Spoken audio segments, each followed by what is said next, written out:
Mesdames et messieurs, chers honorables chrétiens, j'ai l'honneur de vous présenter l'oratrice Dido Jésus Dim Olive Weg.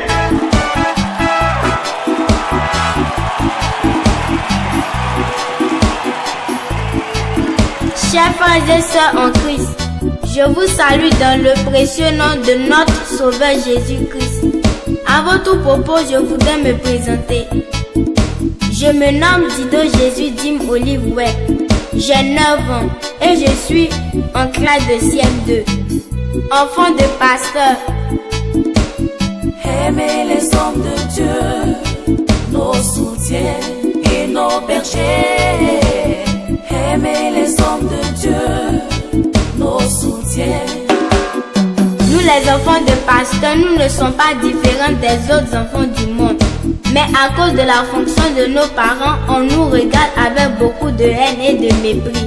Nous sommes marginalisés et le plus souvent vivons le calvaire de nos parents. Que faire pour corriger cela afin que l'Église de Dieu traite les enfants, tous les enfants au même pied d'égalité, pour la gloire de son nom? Dans cette conférence, j'interpelle les anciens, les diacres et les fidèles des églises d'ici et d'ailleurs à soutenir la vision du pasteur pour l'avancement de l'œuvre du Seigneur. Aimez les hommes de Dieu, nos soutiens et nos bergers. Je parlerai de ce que signifie le mot enfant. 1. Les enfants, don de Dieu. 2. Le droit et devoir des enfants. 3. Les enfants de pasteur. 4. Les droits foulés aux pieds. 5. Les conséquences que cela crée. 6. Les solutions. 7. La conclusion. Avant de développer ce thème, je vous prie de prier avec moi. Baissons les yeux. Père éternel, qu'il te soit permis de parler à nos parents à travers ma modeste personne et à travers cette contribution pour que l'église de demain soit forte, unie et puissante. Saint-Esprit, dispose maintenant le cœur et ouvre les oreilles les plus fermées de recevoir ta parole par le canal inutile que je suis. Au nom de Jésus, Amen. Aimez les hommes de Dieu, nos soutiens et nos bergers. Que signifie le mot enfant? Mon dictionnaire Larousse de poche à la page 232 dit enfant, garçon, fille, dans l'enfance. Or l'enfance signifie aussi la période de la vie, depuis la naissance jusqu'à la puberté, c'est-à-dire entre 0 et 21 ans pour les pays africains et 0 à 18 ans pour le reste du monde. Chers parents, c'est la période la plus sensible de l'âge de l'homme. On peut le construire comme on peut le détruire. Si cette période de l'enfance est bien gérée, vous formez ainsi l'élite de demain sur des valeurs sûres. Quand le contraire se passe, on a des bandits de grand chemin et des prostituées de tous ordres. C'est pourquoi la plupart des enfants des pasteurs dévient. Pourquoi? Aimez les hommes de Dieu, nos soutiens et nos bergers. Les enfants dons de Dieu.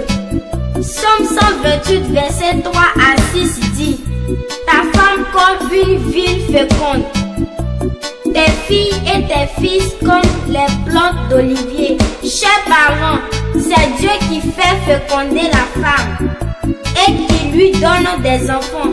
Un enfant est un don de Dieu et un don est un cadeau. L'on devrait en prendre soin. Comment traitez-vous les enfants que Dieu vous donne en cadeau et comment traitez-vous les enfants des autres? Quelle est la place des enfants de vos bergers dans vos cœurs, dans vos vies et dans vos églises? Dieu apprécie-t-il de la manière dont vous nous traitez? Nous, filles et fils de pasteurs, nous sommes aussi des dons de Dieu pour nos parents que Dieu a appelés pour vous servir. Les droits des enfants. Les enfants sans exception ont le droit à la vie, à l'éducation, à la santé, à la nourriture, à l'affection, à l'épanouissement, à la protection et autres. Tous les enfants du monde sont égaux en droit et en devoir. Les enfants des pasteurs, comme tous les enfants du monde, ont des droits. Ils ont aussi droit à la vie, à l'éducation, aux soins et aux jeux comme tous vos enfants. Ils ne sont pas et ne doivent pas être en prison derrière les barreaux des églises alors que vos enfants jouissent librement de tous leurs droits. Les devoirs des enfants. Les devoirs des enfants envers leurs parents est de les honorer, les obéir, les respecter, les écouter, garder les préceptes et soutenir leurs parents. Voici les devoirs fondamentaux des enfants à l'égard des parents. Aimer les hommes de Dieu, nos soutiens et nos bergers. Même nous les enfants des pasteurs, on a l'impression que nous n'avions que des devoirs. Où sont-ils passés nos droits? C'est une question que je vous pose. Est-ce que l'Église sait que nous avons aussi des droits, comme les enfants des responsables et des fidèles? Souvent on nous juge sur nos devoirs et on oublie nos droits, parce qu'on pense que nous les enfants des pasteurs devons avoir les attitudes des grands étant enfants. Les enfants des pasteurs, qui sont-ils? Les enfants des pasteurs sont aussi des dons de Dieu, aux bergers, aux pasteurs. Dieu donne les enfants physiques aux pasteurs et aux servants de Dieu. Ils sont le sang de leur sang. Mais pourquoi l'Église les voit souvent en adversaires? Pourquoi l'Église les traite en ennemis? Nous sommes marginalisés et traités de tous les maux. Aux yeux de l'Église, nous n'avons aucune considération, surtout quand nos parents ne sont pas aimés.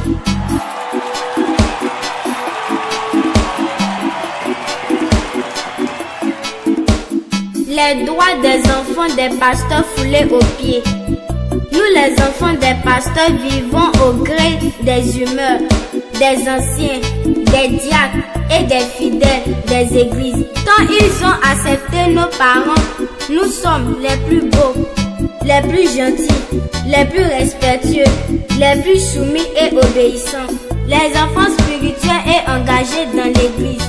Quand ils n'aiment pas nos parents, non pas parce qu'ils sont forcément méchants ou durs, mais à cause de l'exercice de leur fonction selon l'éthique, nous sommes traités de tous les noms. Des enfants bandits, païens, possédés, irrespectueux, rebelles, démoniaques, opposés à l'œuvre du Seigneur. Nos noms sont dans toutes les familles et dans tous les discours. Souvent on dit que c'est à cause de nous que l'Église n'évolue plus et que c'est nous qui sommes responsables de leur blocage et problèmes. C'est à cause de nous les enfants de pasteurs qu'ils sont pauvres, qui ne fondent pas, qui ne travaillent pas, ne guérissent pas et ne sont pas délivrés. Nos parents sont maltraités dans les églises sous nos yeux. À cause de cela, on les chasse des églises comme des voleurs. On se soulève contre eux comme des clochards. On les accuse de tout et de rien. On leur ferme les robinets en nous oubliant. Les veuves sont délaissées. Les orphelins sont rejetés. Où est notre religion? À cause de vous, nos parents sont affectés chaque année. On nous coupe le courant et l'eau pour humilier nos parents. Les loyers sont impayés avec des mois d'arriérés. Et nous sommes la risée de tous. Chez nous, la nourriture est un coup KO pour la mort subite. Et on gêne par obligation ou par contrainte. Les conséquences que cela crée quand nos parents ne sont pas aimés. quand nos parents sont persécutés, quand nos parents sont humiliés, quand nos parents sont chassés. C'est à nous les enfants que vous faites cela. Cela nous révolte et nous dresse contre l'Église. La haine monte dans nos cœurs. On ne voit plus et on ne sent plus l'amour de Dieu dans l'Église. On se demande si c'est vraiment Dieu que vous servez dans l'Église avec ces comportements bizarres à l'égard de nos parents.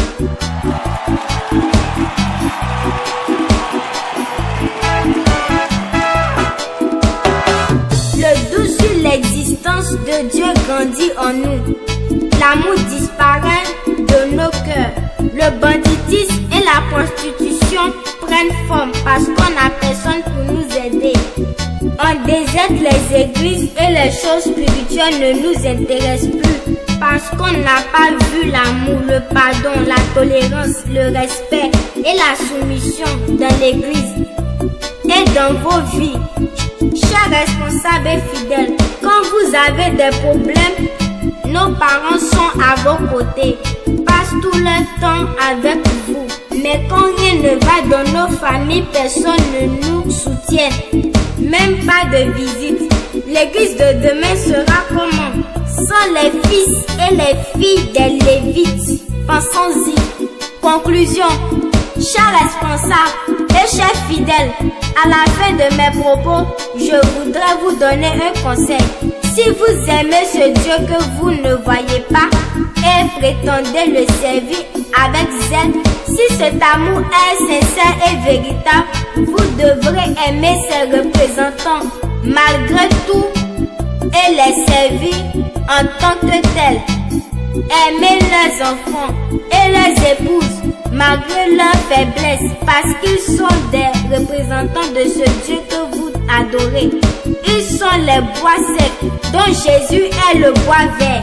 La Bible dit que celui qui bénit Israël sera béni et celui qui bénit le pasteur sera béni. Celui qui maltraite et rejette les enfants de ses pasteurs ne seront pas bénis. Les enfants des pasteurs ont aussi des droits et des devoirs comme vos enfants. Ils ont aussi besoin d'affection, d'assistance et d'aide. Si nos parents passent la plupart du temps avec vous pour prier, vous entretenir, délivrer et guérir, qui le fait pour nous? C'est pourquoi vous ne devriez pas être surpris de notre conduite car nos parents nous négligent pour vous. Soyez sobres et indulgents. Dieu est amour. Enlevez la haine que vous avez pour nos parents et aimez les pauvres innocents que nous sommes, car on n'a pas le choix et on ne choisit pas ses parents. Merci pour tous ceux qui soutiennent les pasteurs et leurs familles. Que Dieu vous bénisse abondamment.